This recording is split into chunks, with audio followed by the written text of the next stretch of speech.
Ça y est, Thiago Alcantara a officiellement annoncé qu'il partait en retraite. Le football perd un de ses nombreux artistes qui n'est pas très vieux mais dont l'évolution récente du football a peut-être accéléré la sortie du milieu professionnel. Loin de moi l'idée de considérer l'Espagnol comme un numéro 10 évidemment, mais quand on sait son opinion sur le football d'aujourd'hui, on comprend plus facilement pourquoi Thiago a raccroché aussitôt. I think football is amazing because the people have a lot of imagination, they play football with too much skills.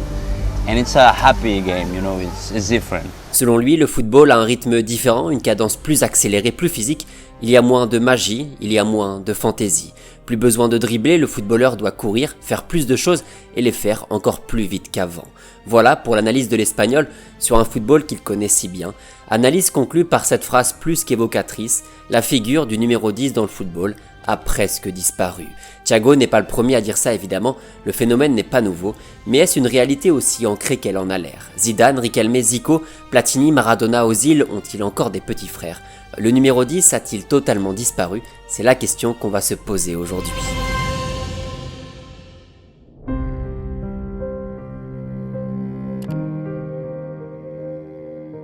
En tout cas, s'il y a bien quelque chose qui n'a pas disparu, c'est notre partenaire Displate qui nous accompagne pendant cet Euro 2024. Displate, c'est toujours des posters en métal de très bonne qualité qui s'accrochent au mur facilement et qui sont en plus totalement interchangeables. Avant la finale de dimanche, vous avez encore le choix parmi toute la gamme de posters entièrement consacrés à l'Euro, mais aussi au football en général. Ils m'ont envoyé quelques posters que je vous présente ici, avec évidemment cette affiche de l'Euro format classique ou format présenté via les stades, sans oublier notre belle équipe de France. Les posters sont très faciles à poser, à enlever, tu peux les mettre partout, ça rend super bien, donc c'est un plaisir de pouvoir travailler avec Displate. Surtout qu'ils ont aussi une gamme de posters consacrés au numéro 10, je vous conseille vraiment d'aller y jeter un coup d'œil. C'est les émotions en fait. Displate propose également une gamme de posters avec de la texture, la gamme Textra, qui offre une nouvelle expérience 3D à vos posters. Vous l'avez compris, il y a tout ce que vous voulez sur le site, football, sport, cinéma, manga, histoire, peu importe, c'est ultra diversifié. Grâce au lien que vous avez en commentaire et en description, ou grâce au code CDF, vous avez moins 33% sur tous les designs sport disponibles sur le site. Un grand merci encore une fois à Displate pour leur soutien pendant tout cet Euro 2024. Le football n'est plus le même qu'avant, ça on le sait. J'ai déjà parlé sur la chaîne de la disparition progressive des tireurs de coups francs, des méchants, violents, etc. sur les terrains. Et nous voilà devant la lourde tâche de parler des numéros 10. Déjà, il faut rappeler ce que c'est un numéro 10 pour cadrer un petit peu le profil de joueur et soit comprendre les raisons de sa disparition, soit rappeler qui sont les profils en 2024 qui collent avec cette définition. Autrefois, le numéro 10 était la pièce maîtresse du système offensif de l'équipe, celle par qui tous les ballons passaient lors d'une action d'attaque. El 10 todo, cuando de pequeño queríamos tener todo el número 10. El equipo era el líder. Sí, siempre era como el jugador diferente, ¿no? Claro, y todos queríamos ser jugador diferente. Entonces el 10 tiene que tener el control de absolutamente todo y saber crear y hacer jugar à tus compañeros. Son champ d'action est situé principalement entre le rond central et la surface de réparation adverse. C'était vraiment le baromètre de l'efficacité offensive de l'équipe, c'était le leader technique d'une équipe centrée autour de lui, avec des profils extrêmement différents qui l'entouraient. Et quand je dis extrêmement différents, c'est pour dire que certains n'étaient pas vraiment doués avec le ballon et que le milieu offensif devait en quelque sorte compenser les lacunes techniques de ses coéquipiers. Tout l'imaginaire du numéro 10 créateur émane d'un profil type qui se ressemblait génération après génération, celui d'un maestro plein d'élégance, de vista, de toucher, dont la qualité technique est largement supérieure aux autres acteurs. Cette image bien ancrée du milieu offensif, avec un numéro 10 dans le dos à traverser les générations, a fait rêver tous les amoureux de football et créé une sorte de légende autour de ces personnages. Le numéro 10 est un esthète, un artiste, un génie du football dont l'approche de son sport diffère de ses coéquipiers. The number 10 has inspired millions of kids, not only in Argentina, but all over the world. The number 10 is a symbol, worn by a very special player, often the best one in a team, the playmaker. Voilà pour le décor, vous avez compris de quoi on parle. À l'époque, le numéro 10, c'était le poste le plus important du football, dans le sens où il rendait ses coéquipiers meilleurs autour de lui. C'est un profil beaucoup plus cérébral qui joue au football avec sa tête et demande à son corps de le suivre. Chaque décennie a pu profiter de ses plus beaux artistes, il y en a eu pas mal et chacun d'entre eux représente quelque chose de très fort, même 40, 50 ou 60 ans plus tard. Mais alors que sont-ils devenus? Qui sont-ils aujourd'hui? Existent-ils vraiment encore? On va tenter de répondre à ces questions de façon structurée en commençant par le point numéro 1.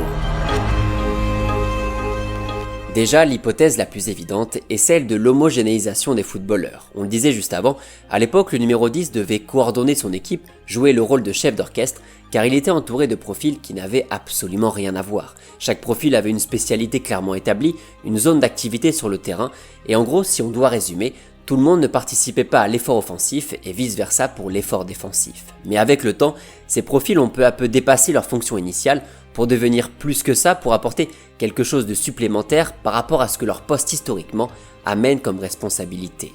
L'évolution la plus marquante est sûrement celle des défenseurs latéraux qui sont aujourd'hui essentiels dans l'animation offensive et dont le relais principal est soit un ailier, soit un milieu relayeur. On le voit par exemple avec des profils comme Théo Hernandez qui peut aussi bien sauver l'équipe de France derrière qu'apporter une vraie présence supplémentaire en attaque. La plus grande évolution du poste de latéral concerne la zone de finition. Autrefois cantonné à défendre, le latéral est désormais un joueur important dans le dernier tiers du terrain. Quand l'espace est libre ou libéré par son excentré par un décrochage, le latéral devra attaquer la profondeur, que ce soit à la suite d'un 1-2 ou en tant que troisième homme après un relais. Pareil pour le poste de numéro 6 qui était plutôt à la base réservé aux moissonneuses-batteuses et qui a radicalement changé avec le temps. L'apparition du rôle de régista par exemple témoigne d'une certaine bascule dans la provenance du danger. Le point névralgique de l'attaque n'est plus forcément dans cette zone du numéro 10. Et ce point précis, on en reparlera juste après. En d'autres termes, le danger peut venir de partout, le football n'est plus auto-centré sur ce numéro 10, voilà la première explication.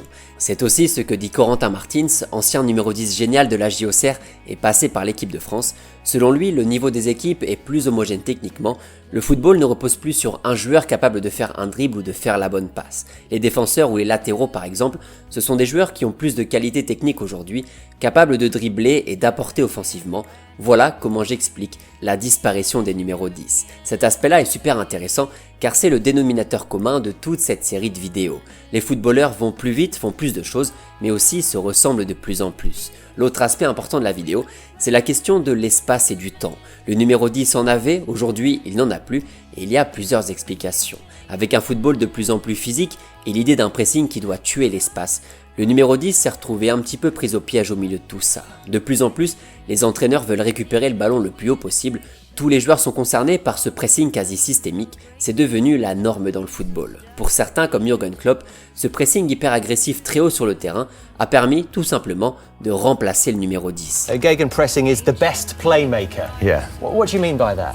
Player, the number 10, if you want to play make in a position where he can make the decision for a genius pass or not. So you have to play a few passes, your channel balls, whatever, and the counter pressing makes it exactly the same. So you win the ball back in a high on the pitch, and you are close to the goal. So it's only one pass away from a really good opportunity most of the time. And that's why I said, okay, no playmaker in the world can be as good as a good counter-pressing situation. L'espace est plus rare car les lignes sont plus resserrées, plus hautes, et le terrain de jeu habituel du numéro 10 entre la surface et le rond central est devenu presque impraticable. Le numéro 10 traditionnel n'a plus cette liberté pour se retourner, être face au jeu, avoir le temps de regarder, de distribuer, de faire le meilleur choix possible pour son équipe.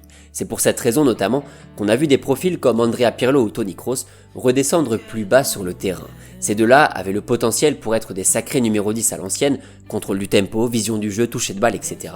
Mais il manquait d'espace pour s'exprimer, ils sont donc redescendus plus bas sur le terrain. Initially thought of as a number 10 during his time at Brescia and Inter Milan, the clean-shaven days, he was considered too slow to command a starting place that high up the pitch. And Mazzone would reinvent Pirlo, dropping him back to the base of midfield, scanning all the angles and passing avenues as he did, before releasing the ball, shifting the point of attack and pushing Milan forward. Cette mutation a obligé plusieurs équipes à jouer avec plusieurs numéros 10 Je pense notamment à l'AC Milan de Carlo Ancelotti, qui avait du coup Andrea Pirlo sur les phases plus de construction et le Brésilien Kaká sur les phases plus de transition. Et justement, ce football de transition devenu la norme en 2024 oblige tous les joueurs à participer à l'effort défensif, y compris le meneur de jeu traditionnel.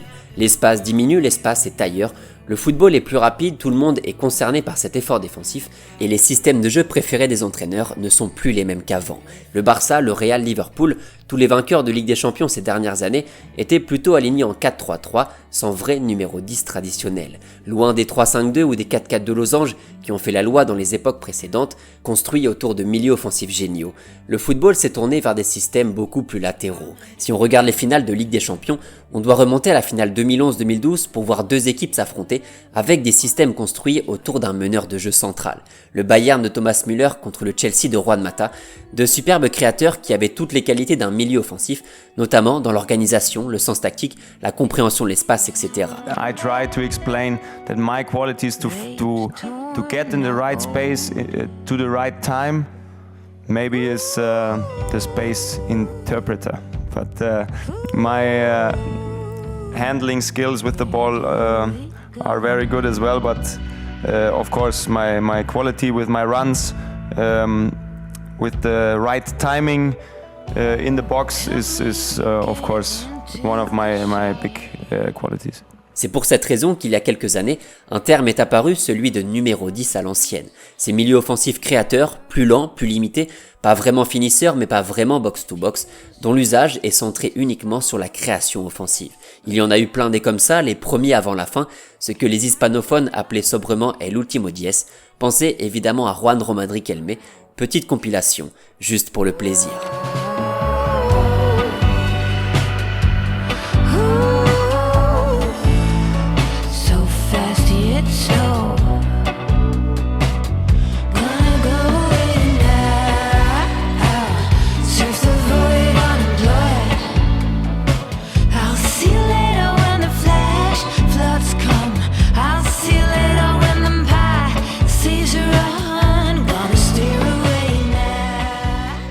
L'Argentin était absolument magnifique sur le terrain et son titre de meilleur joueur de Ligue 1 en 2005 dans un Villarreal construit autour de ses qualités est l'une des dernières distinctions données à un vrai numéro 10. Pour tous les amoureux de la Ligue 1, je pense aussi à Julien Ferré et Benjamin Nivet, deux créateurs magnifiques qui avec le temps et l'évolution des systèmes ont fini par jouer plutôt comme milieu relayeur. En 2016, quand on leur demandait qui étaient les profils qui se rapprochaient le plus de leur philosophie, ceux qu'ils aimaient regarder jouer, la réponse était claire.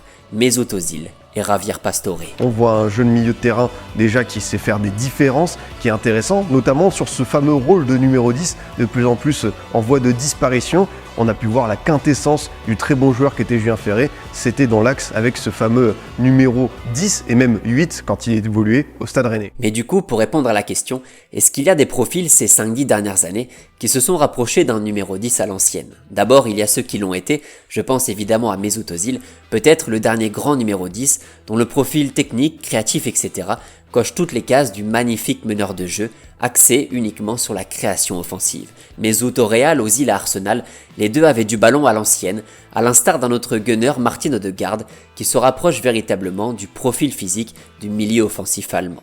Avec ce 4-2-3-1 proposé par Mikel Arteta, comme celui proposé par Wenger à l'époque, Arsenal a construit son football autour d'un numéro 10 traditionnel et visiblement ça commence à porter ses fruits. It takes a lot, I think, to say this, but when you think of sort of the most beautiful football players that we've watched in the last 7 or 8 years in the Premier League, I always think of David Silva and Kevin De Bruyne being just something that you watch and you're like, that's the way to play football. And Odegaard, I'm not saying that he's as good as David Silva or Kevin De Bruyne, I think he's got a bit to go in his career, but he's getting to a point now whereby when I watch him play, it is so smooth, it's so silky, very different than just talented. This is real class. Dans l'animation, le positionnement, la zone d'activité, on retrouve l'essence du milieu offensif central, avec en prime cette patte gauche qui fait la différence. Et comment ne pas penser également à James Rodriguez, qui dans une autre ère du football aurait pu devenir tellement plus que ça.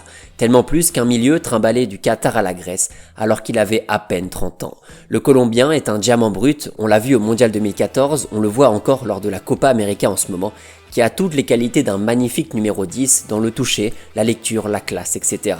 Malheureusement, il n'a jamais réussi à s'imposer dans un grand club, barré par des systèmes qui ne correspondaient pas totalement avec ses qualités.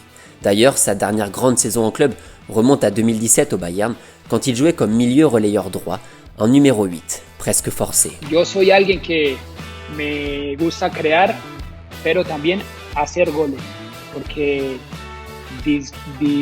disfruto también poder hacer goles, poder hacer pases, poder jugar, poder dar espectáculo, que ya ahora el fútbol es complicado ahora, el fútbol ahora es muy monótono, es todo 4-4-2, 4-3-3 y el fútbol es corre y centros. Ahora el fútbol, ahora pocos jugadores hacen cosas que tú digas, oh, esto es bueno.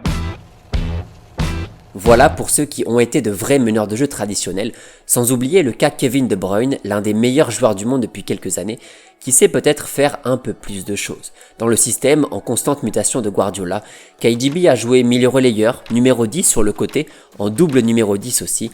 Bref, le Belge démontre à merveille l'évolution physique du poste de milieu offensif. À la base, ça reste tout de même un numéro 10, qui est la pièce offensive majeure de City depuis quelques années, le leader offensif de l'équipe, donc on se rapproche un petit peu de la définition en début de vidéo.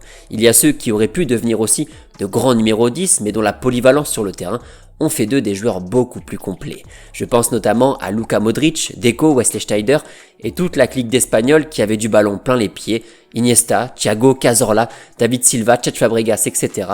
Tous ces mecs-là plongés dans les années 80 et vous avez que des numéros 10 légendaires. Ce sont d'ailleurs pour la plupart des profils passés dans les mains de José Mourinho qui aimait bien avoir un milieu offensif central plein de créativité et ça lui a plutôt bien réussi. Il y a 30 ans, Jude Bellingham aurait pu être aussi un immense numéro 10 rangé uniquement dans cette case à 2 chiffres, mais nous sommes en 2024 et l'anglais fait bien plus que ça. This is Jude Bellingham on the left of a midfield 3-4-2-3-1 with Bellingham just off Kane. Really aggressive 4-1-4-1 and Bellingham pretty much in a direct line with Saka and Grealish. Autre élément de réponse, c'est l'apparition du rôle de faux numéro 9, un attaquant de soutien qui décroche encore un peu plus pour apporter une solution directe au milieu et aux latéraux. Francesco Totti avec la Roma ou l'Italie en 2006, Wayne Rooney avec un vrai neuf devant lui, ou bien sûr Léo Messi sous Guardiola au Barça. Les exemples sont nombreux et continuent de ringardiser encore un peu plus le poste de numéro 10. L'exemple d'Antoine Griezmann est un cas d'école, formé sur le côté, devenu un modèle de 9,5 et un très bon milieu relayeur lors du Mondial 2022. Le Français n'aura jamais vraiment été numéro 10. Pourtant, il a toutes les qualités adéquates pour le poste. Le pressing, l'endurance, la vision, le flair, la finition, toute la panoplie est là, mais le football l'a utilisé autrement, et c'est pas du tout une critique évidemment, c'est juste un constat sur l'évolution du Français. Au-delà du numéro 10 collé sur le maillot, le chiffre 10 dans le football est porteur d'un héritage prestigieux, un signe éternel de reconnaissance sur le terrain. Et quand on voit ça ou encore ça, c'est compliqué de pas ressentir un petit quelque chose. Plus qu'un numéro, on a considéré qu'être numéro 10 c'est une façon de voir le football, de le jouer, de le consommer. On voit d'ailleurs Kylian Mbappé avec ce numéro dans le dos à l'Euro 2024, qui a tendance à surjouer ce rôle de créateur plus lent, plus visionnaire, plus bas sur le terrain, alors qu'on aurait peut-être besoin de lui pour ses autres qualités, notamment dans la profondeur. Preuve aussi que ce costume de créateur numéro 10 laisse encore des marques, le plaisir de toucher le ballon et de vouloir organiser le jeu. Cette vidéo n'a pas pour objectif de critiquer quoi que ce soit évidemment, le football reste un sport où il faut gagner, donc c'est normal que les besoins aient changé, mais le constat est bel et bien là. Juste après la Copa América et l'Euro 2024, la faiblesse relative du niveau de jeu reflète un football sans réel créateur. L'Italie, le Brésil, la France, l'Uruguay ou même le Portugal, mais où sont passés les génies créatifs de notre sport? Quand tu vois l'animation offensive des Bleus, dont la seule option est de balancer la balle sur les ailiers et de croiser les doigts, bah tu te dis qu'avec un vrai numéro 10 au milieu de tout ça, il y avait peut-être moyen de proposer du jeu. Comme le football est un cycle, peut-être un jour le numéro 10 reviendra, mais sous un aspect un petit peu différent. Fini le créateur centré sur la tâche offensive qui a de l'espace et du temps pour dicter son jeu. Bienvenue au meneur de jeu couteau suisse qui doit savoir tout faire sur le terrain, y compris se sacrifier défensivement. En tout cas, c'est un sujet très dense qui mériterait une vidéo bien plus longue, notamment sur l'aspect tactique et tous les dérivés existants du numéro 10. Bref, il y a de quoi argumenter, donc n'hésitez pas à donner votre avis en commentaire. Et puis surtout pour moi, l'ultime argument est celui-ci et se pose sous forme de question. Quel jeune footballeur aujourd'hui veut vraiment devenir numéro 10 à l'heure des ailiers, de la vitesse, de la percussion, d'un football qui va toujours plus vite? Messieurs les numéros 10, merci pour tout ce que vous avez offert au football. L'héritage commence à disparaître. Le numéro, malheureusement, a perdu de sa valeur. 10 argentino, el mediapunta, enganche, Riquelme, Aymar. Hay pocos a eso. O no hay. O no hay, se perdió mucho.